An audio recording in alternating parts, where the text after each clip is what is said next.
If you decide to stay on your career path or move, it will still be hard work no matter what. I think people don't realize how important it is to have that continuous learning mentality, whichever way you decide to go. Hi, I'm Renata Bernardi, and this is the Job Hunting Podcast, where I interview experts and professionals and discuss issues that are important for job hunters and those who are working to advance their careers. So make sure that you subscribe and follow, and let's dive right in. A couple of weeks ago, I was on a panel for a professional association here in Australia called CPA Australia. If you're in the US, it's similar to CPA in the US. So it's the Accounting Certification and Membership Association.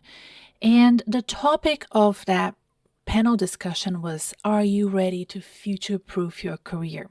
It was really interesting in terms of the panelists. It was myself, and then we had Jennifer Botha, who is the CFO of Quantum IT, which is a startup here in Australia, and we had Peter Grist, who is a principal economist at an industry body called the Australian Chamber of Commerce and Industry. And the moderator was Hacia Atherton, and Hacia is a well-known life coach, and she's also a CPA and deputy chair of one of the CPA committees. So it was really lovely. It was about an hour and a half, and we had a great discussion. And I'd like to share with you some of the answers of the questions that I was asked during that panel discussion, because I thought that they were really insightful, and I hope that my answers, which are pretty much about my career and my thoughts and ideas, were useful. I could tell by the little chat box and people commenting there. And I also the next day received some lovely comments and feedback on my LinkedIn and requests for connections on LinkedIn with feedback about the webinar. So I thought, I think I should share my answers with you. So here we go. The first question I was asked was, what do you think the future will look like for professionals in terms of job roles and skills and competencies that they will require? As I work with more experienced professionals, these are professionals that have already had at least a decade of work under their belt, if not more. I'm always interested in what next, right? So I'm assuming people would have finished their university degrees, maybe even a master's or additional professional development. They have gained experience in their field. What do they need to do next to guarantee their career progression and future-proof their careers? I truly believe people don't really pay attention to the importance of understanding your leadership style and what's necessary for you to know about your style and how you can plug in and play at different stages of an organization's growth and development and where you fit best. We had a great discussion a few episodes ago with a leadership expert, and I'll put that link below, so you might want to go and check out that episode. And this is so important, to understand that it's not about talking about what a great leader you are and how you're results driven, or you drive performance and you connect with people, or you're a servant leader. It's really about understanding how your leadership style aligns with the stage of the organization.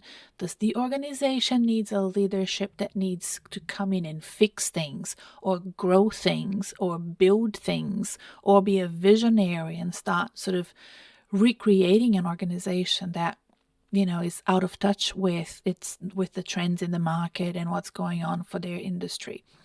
So this is super important, right? So understanding leadership, reading about leadership is really important for those more experienced professionals. I mean, you can start at any time, but if you're in your mid-30s and older and you don't understand leadership and you can't confidently talk about it, it's time for you to buy a book or listen to some interesting podcasts here on the Job Hunting Podcast. You can go to my podcast. There's leadership development as a category there on my blog, and you can click there and just listen to the whole playlist, right? And then when you think about areas that I think corporate professionals are drawn to, I can see this in my practice. I hear about it all the time when I'm on LinkedIn, when I'm reading trends in the industry, is ESG. Right? So ESG is a big area, cybersecurity, big area, AI, big area. Do you see your profession being impacted by those up and coming trends? They're not just trends, they're probably here to stay, right? It may be that you will need to update your learning and professional development in this space, but not only that, you might need to unlearn things from the past. If you've been working for a long time and you're for example, an accountant or a finance professional, or in the sort of legal area of an organization, you may have gone to university way before ESG was a thing. So you may need to educate yourself on what an organization needs to do in terms of compliance, in terms of policy, in terms of a business strategy to comply and start heading in that direction. You can be the advocate or the champion, or you can lag behind.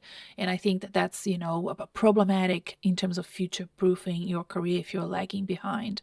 It's also something that I see often, that people come to me for career coaching and they start working with me and they're like, I'm really interested in cybersecurity. I'm really interested in ESG and I want to apply for these jobs that have, the request of ESG experience, of cybersecurity experience. So they are competing with people that may have extensive knowledge on these areas, right? So these things, we often overestimate what we can achieve in 12 months, let's say, and we underestimate what we can achieve in 5 years, in 10 years. So you can start now. Start from scratch and build your knowledge over time. And I think that would be really beneficial to future-proof your career. And finally, developing networks in these new areas. I wrote a LinkedIn post a few weeks ago about ESG in particular. It was a post that LinkedIn News asked me to write because they wanted to quote me on an article, which I think they did. I can't remember now. If they did, I'll post both of them below in the links in the episode show notes. I'll definitely post the blog post, because the LinkedIn post was really my thoughts on what I think professionals should do. And basically, in summary, that's what I spoke about. It's about professional development. It's about unlearning and learning new ways of doing business, and advocating internally for the areas of expertise that you believe are important, not just for you, but for the organization you work for, and developing new networks so that you can grow in this new area of interest for you. I hope that you like this answer. I thought that was pretty interesting. I know it resonated with people during the panel discussion, because I could see questions coming in after the panelists answered this question. They had different answers, of course. We all kind of complemented each other, but I'm going to focus on what I said for you. Then the moderator asked me, I know we've touched on technology, but what other skills and competencies do you envisage will be highly sought after in the future? So the entire panel discussed things about technology to future-proof your career, and the importance of that. But Hacia, the moderator, wanted us to go a bit deeper on other skills and competencies. So I talked about remote leadership and high-performing teams that are remote, and developing organizational cultures that are remote or hybrid. And I think that this is right now, it's not the future, it's today. This is right now very desirable for employers and much needed in corporate work space, as you probably know. So we are still adapting to a remote or hybrid workplace environment, and understanding how to drive high performance projects, high performance teams, and a positive corporate culture that is hybrid is really important and crucial for us employers to achieve what we want, which is that flexibility in how we work.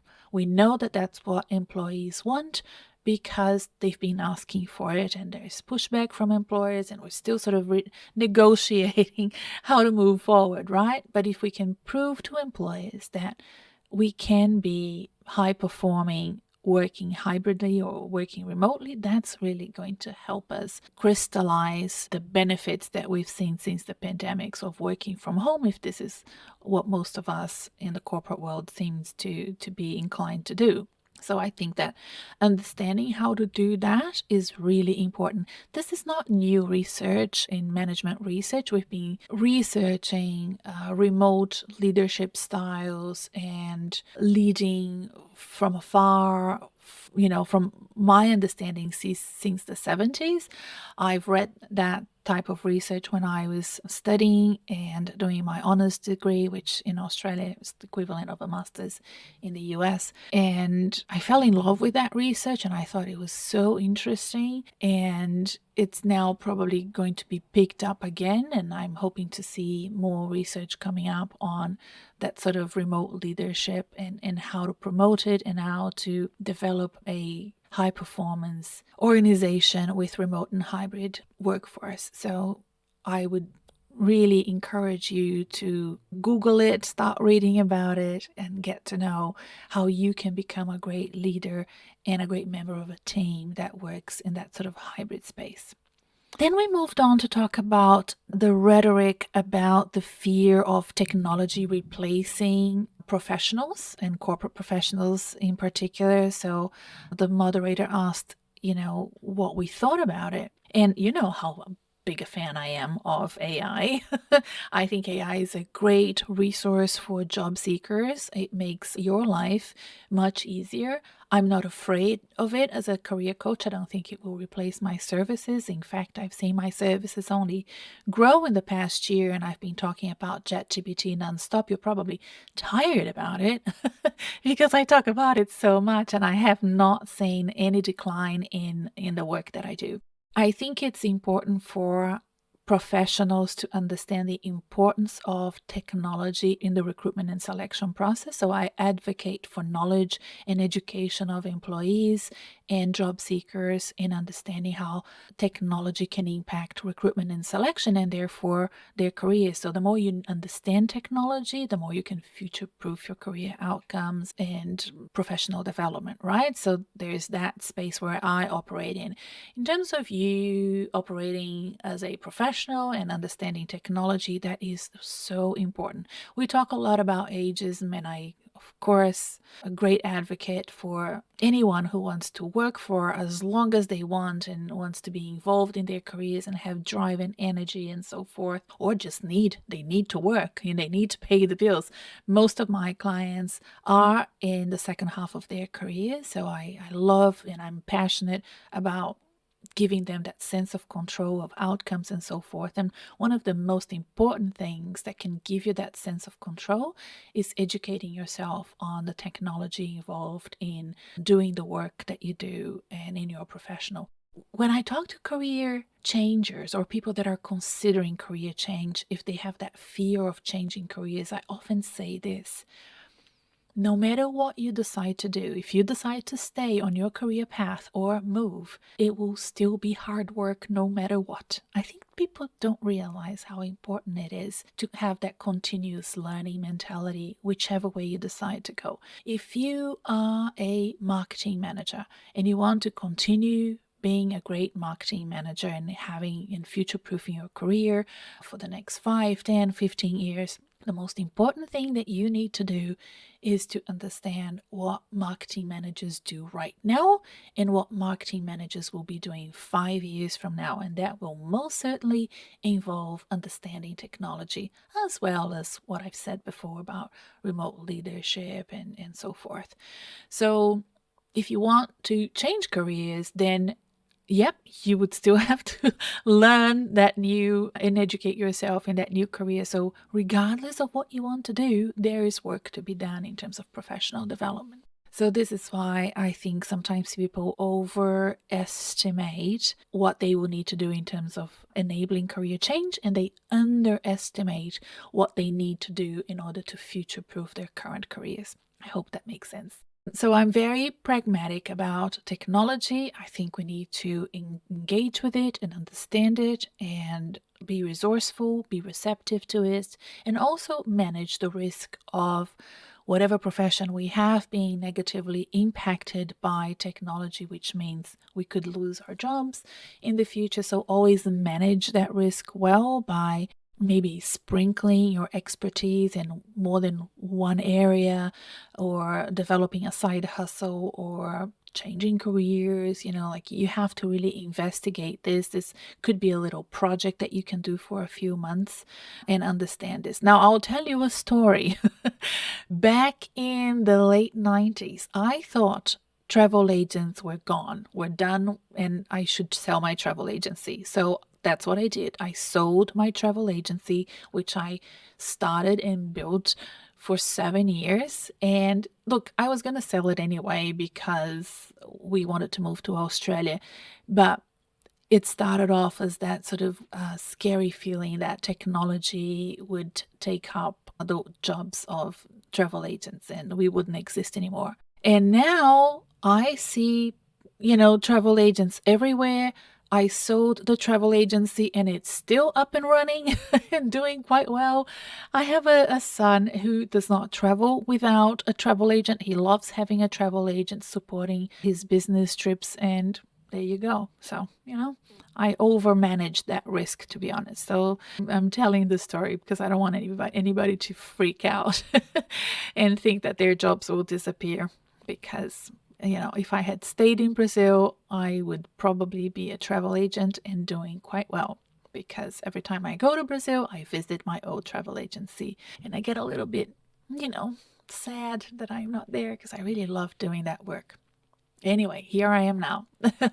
I feel like I've lived 100 lives sometimes. And then we moved on to talk about what I did. What's one thing that I've done to help progress my career? Now, if you've been listening to the Job Hunting podcast, this won't be news to you, but I've always put courage in front of confidence. So when I was asked about what I did personally that I think, looking back in hindsight, made me different from other people, was that I wasn't afraid to give it a go. Even if I wasn't successful, I was always very brave. Bravery and valor is one of my character strengths, and I know that. And my father and my mother would agree that I am brave. My dad would say stubborn. But yeah, so courage in front of confidence. A lot of times, and this is the feedback that I received via LinkedIn messages after the webinar, was that the people resonated with what I said about courage. Sometimes people think, oh, I'm not confident enough, or can you coach me so I can become more confident? And frankly, it's all about courage. Whenever you're looking for a new job, there will always be a gap of knowledge. There will always be a gap of knowledge between the job seeker and the new job, right? There's no way around it. So much so that the second more stressful thing after, looking for a job and not having one is having a new job. I'll tell you that. People underestimate how stressful it can be the first year in a job, and it's a steep learning curve. You're still finding your feet. It's very hard. You don't know things. You don't know people, and you won't be confident, for the first year. You will need courage. You need courage to go through the recruitment process and to put yourself out there, and you would need courage to start a new job. So that's what I said. I also said planning ahead of action. Now, this was really interesting because I had a bit of pushback from one of the panelists about that, where this other panelist was like, oh, I didn't plan my career. I was more like, paying attention to opportunities. And look, as a woman, I had no choice but to plan my career because I wanted kids and I wanted a family. And if you want it all, you have to plan. There is no way around it, okay? And I remember way before I even thought about being a career coach, I would always have friends asking me, because I had kids very young, they would say, oh, should I have kids before I do my PhD or after I do my PhD? Should I have kids before, I take on a new promotion, or after? So I remember I was sort of ahead of the game a little bit because I had kids early and I had my business. I mentioned before I had a travel agency, and people used to come for me for advice. Women used to come for me for advice. And it's important to plan these things and ask for advice and hear from other women and learn. And they may not be exactly what you decide to do, but at least you have some idea of what can happen once you start having kids and want your career to progress at the same time. It's not easy. So planning ahead of action, I think, is imperative for anybody that wants to have a family these days. Where, I had kids in the early 90s. Now we're in a much more fair society, and when men and women need to think about their careers if, we're thinking about couples here. And even if that's not in your plan or not in your near future, it will not hurt you to have plans ahead of action. It makes you a better job candidate. If you're talking about confidence, it really boosts your confidence and your ability to speak about yourself if you have thought about what you want for your career. So, having said that, I did mention to the audience that I agreed that understanding the value of opportunities and taking them up as they come along is also really important. And I feel like, from my experience and also the research that I've read, men tend to take up more opportunities than women when they come. Women tend to overthink it and let opportunities go by and not take them up. And I've mentioned this to a few women that I work with. Look, I want you to reconsider this. I want you to know that in my practice, I see more men taking up opportunities than women. I think women wait too long, overthink it, and that is to their detriment. And, I want you to know that that's what I've been observing. Frankly, I need more time to back it up with research that I probably read years ago, and I kind of lost track of it. So I want you to, for now, just think about of this anecdotally, just in terms of, people that take up career coaching with me. Most are men. I think I mentioned that before. And now I've decided that whenever a woman decides to book a discovery call with me, which you can do on my website if you're interested in private coaching, I tell them this. I say, look, men just sign up straight away. Women take forever and then overthink it. And, and I want you to know that that's my observation, and I want to help you as much as I want to help men. So think about it.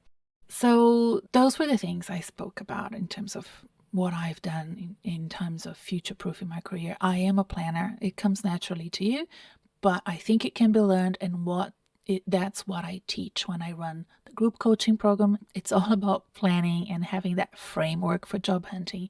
And when I work with my clients, again, it's all about understanding that there is a recipe for recruitment and selection, and you can learn it and you can plan ahead and have better results quicker. I want things to be quicker. I'm not saying you're never going to fail. I just want you to fail less and reduce the time you spend looking for work. Another question was this. One of our key learnings today is to hear about economic global trends that may affect our profession in years to come. Can you provide us with some insights of what these might be?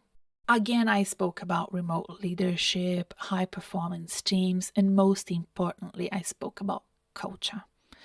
Culture is now a big problem. Everybody wants to work at a better place. Everybody's seeking culture. When you think about it, it makes sense and I understand it. But I also want people to do a bit of self-reflection and understand that we are all contributing to culture.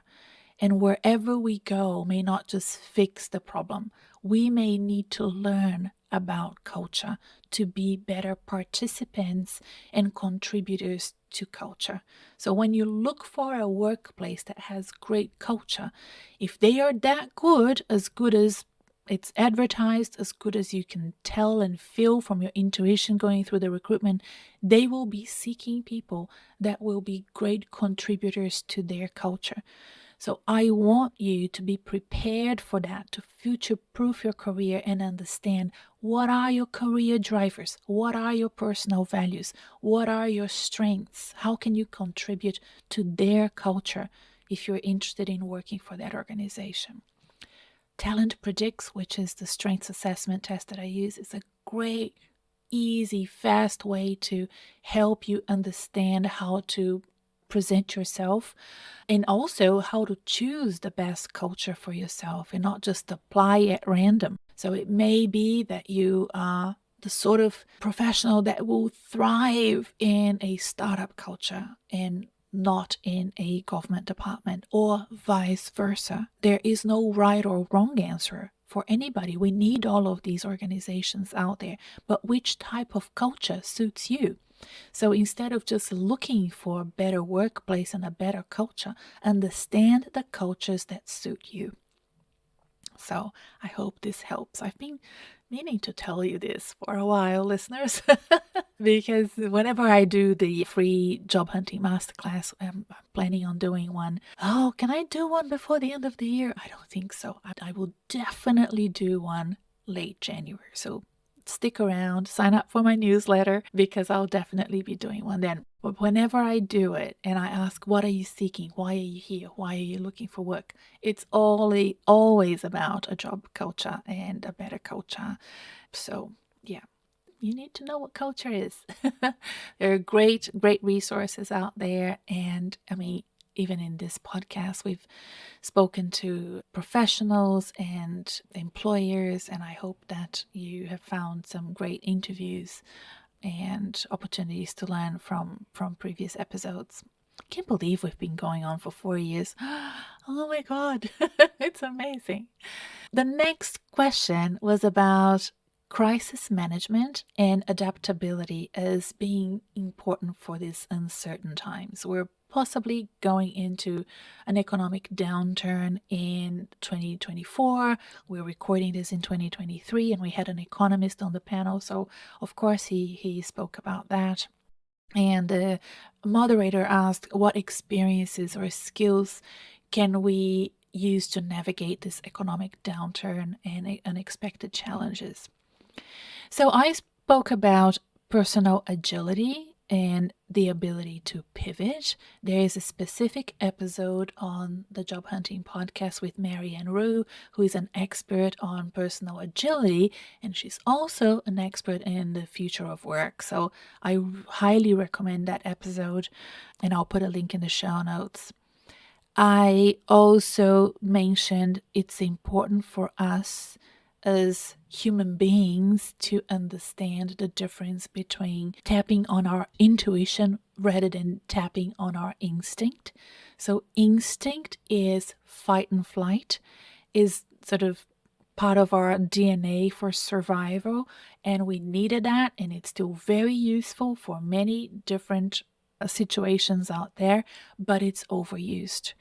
When you're looking for work, when you have been made redundant, or you hate the job that you currently have, we need to know, we need to tell ourselves we're not going to die, right? That fight and flight is not necessary for career transition, for job seeking. In fact, it can be detrimental to your performance at interviews. If you walk into interviews anxious, stressed, worried, fearful, that is all fight and flight, and it will affect your cognitive ability. It will narrow it down. You won't be able to think as creatively or retrieve things from your long-term memory when you're asked questions that are behavioral questions and want you to refer to examples from the past. If you use your intuition, however, you are much better off, because intuition is all about experience.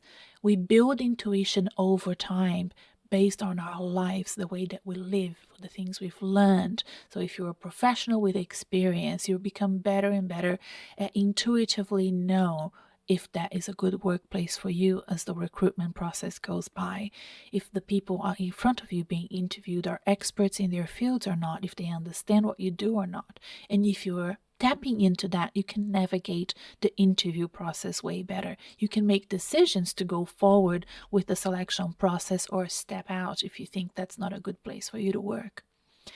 And also having foresight and not just forecasting abilities. We were speaking with accountants. It was an event organized by CPA.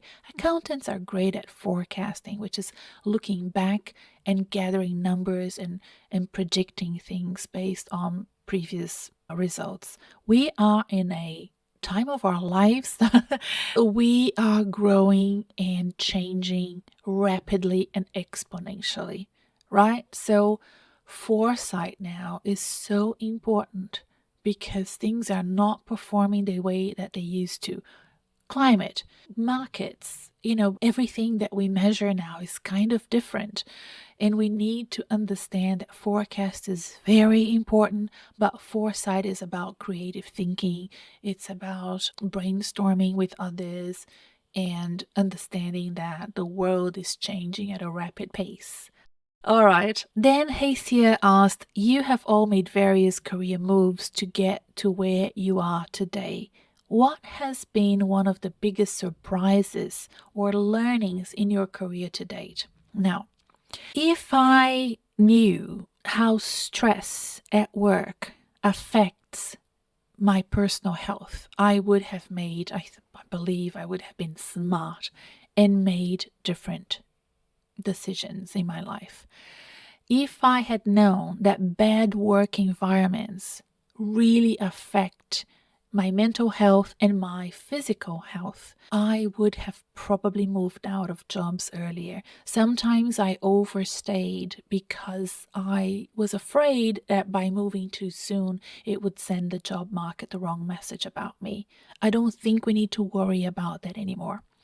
It is true that the return on your investment when you change jobs comes if you stay in a job for 3 years. That's how I feel about it personally, because the first year is quite messy. It's a steep learning curve. You are a fish out of water. You're still learning. You have to go through that whole cycle first. And then the second year becomes easier, and the third year is even easier. Even if the workplace is challenging and difficult, you know what you need to do. You understand the personalities and the politics and so forth. And you might be able to better influence outcomes as well. So, the return on your investment on making career moves, I think, is to stay for at least 3 years. However, if a bad work environment is affecting you, move out. You don't need to stay as long as you think you need to stay. And that is something that I sometimes wish I could tell more people. And sometimes people book discovery calls with me and they come with a set mindset and I can't change them. Even in consultations, right? When they're working with me for a few months, then we can slowly kind of reset their minds and unlearn some things about how recruiters think and how employers think. But, I had this conversation with a friend who employs people, and she said, oh, I don't like people that move that often. I wouldn't hire them. And you know what I tell you, my listeners? Don't work for my friend. Work for somebody else, right? So I think that we need to, again, it's about culture, seek out employers that have an understanding of, your reasons and why you had to leave an organization. And that you can feel authentic and vulnerable and yet confident and courageous to move forward. And I wish I knew that earlier, but I definitely love helping my clients with this and seeing them succeed and be doing so well with their careers. So yeah, I am all for it. Okay, second last question that I was asked. If you could go back and give advice to your younger self starting out in today's world, what would it be? I would say that you need to think about yourself and how you show up to the job, to a job interview, and so forth, because the way that you show up influence outcomes in your career. And it's all about that fight and flight and all about the intentionality and being there, mindfully there, right? I remember sometimes going to chat with a recruiter and being so worried about what was happening at home with the kids out of school and walking home by themselves. Or do you think work will realize that I'm talking to a recruiter? And I wasn't actually there, mindfully there paying attention to the recruiter.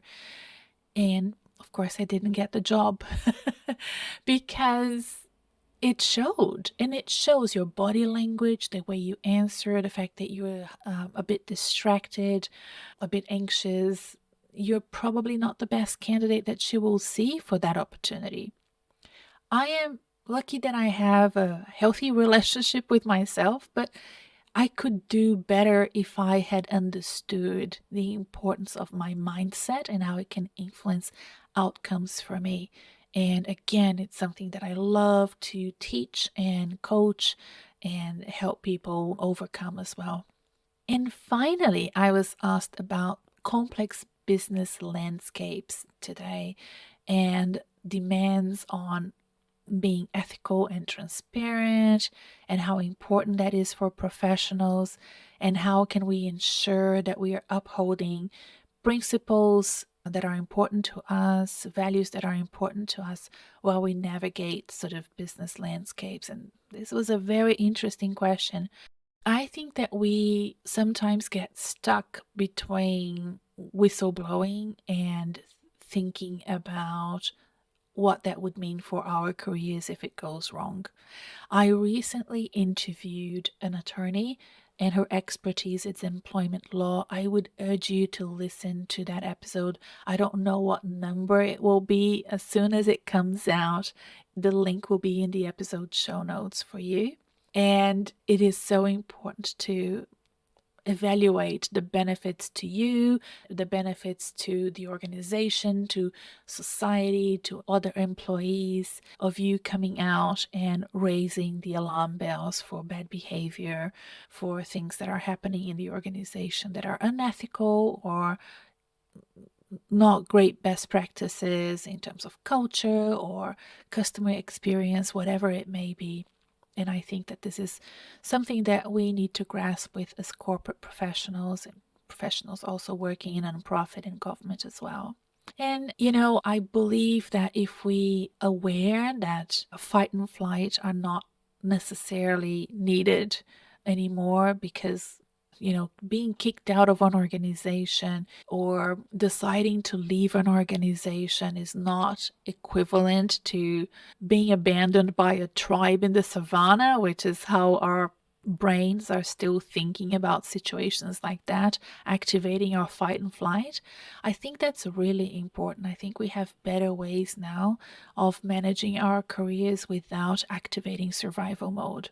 I want you to thrive. I want you to think creatively about problems, and I want you to access positive cognitive abilities to move your career forwards with that great mindset, being present in the workplace, sticking up to your principles, seeking out employers that share your values and have the cultures that not only you want to be involved in, but you want to engage, participate, and contribute for as well.